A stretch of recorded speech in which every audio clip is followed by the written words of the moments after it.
She said, did you hear a bell? I said, no. She said, lunch is from 11:32 to 11:50. She goes, I know what the problem is. She goes, we are under what's called a schedule.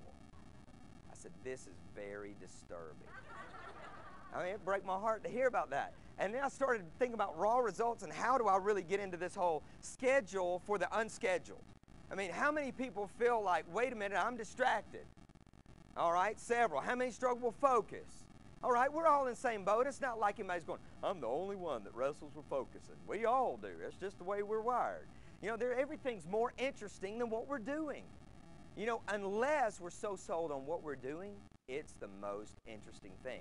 People say, well, I just want to find my niche and make a bunch of money.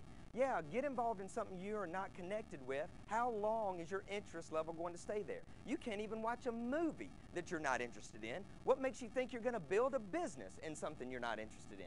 Find something you're pumped about, you're excited about, and that helps keep you focused. So raw results is really about finding what works. Raw stands for repeating, accuracy wins. This is old school. I'm old school. I'm an old dude. I'm 41.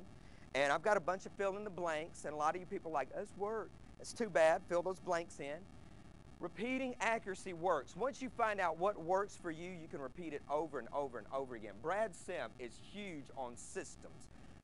And I'm not big on complex systems because I don't get it. But I know what I do well, and I do it over and over and over and over and over, and I love it. I love doing it.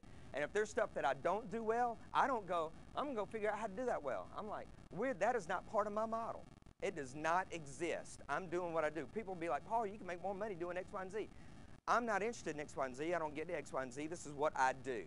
We've got to find out what we do. Too many of us are pulling back and not sure what we do well. Or we think it's arrogant to say, this is what I'm good at. That's crazy. That makes no sense. Claim what you're good at and move ahead with it. Be bold with it. Have confidence with it. It's not arrogance. It's simply confidence. I know what I can do, and I do it well, and that's where I spend my time. And now you don't have to be out there on the phone, hey, welcome to today's I Do It Well call. You're going to be blown away by as I operate in the area of my giftedness. You don't have to do that. People know if you're doing it well. It's not like it's guesswork. If it stinks, people let you know. That stunk. Maybe you should consider a different career. It's obvious. So it's not like that we're in this guessing game and this game of let's find out. People will let you know, and most of us really know what we're good at. We just don't like to admit it because we've always been told you're not allowed to say it out loud. Fine, don't. Just accept it and move ahead with it. So repeating accuracy. Where are you accurate? Where are you good? Where do you know you produce a result?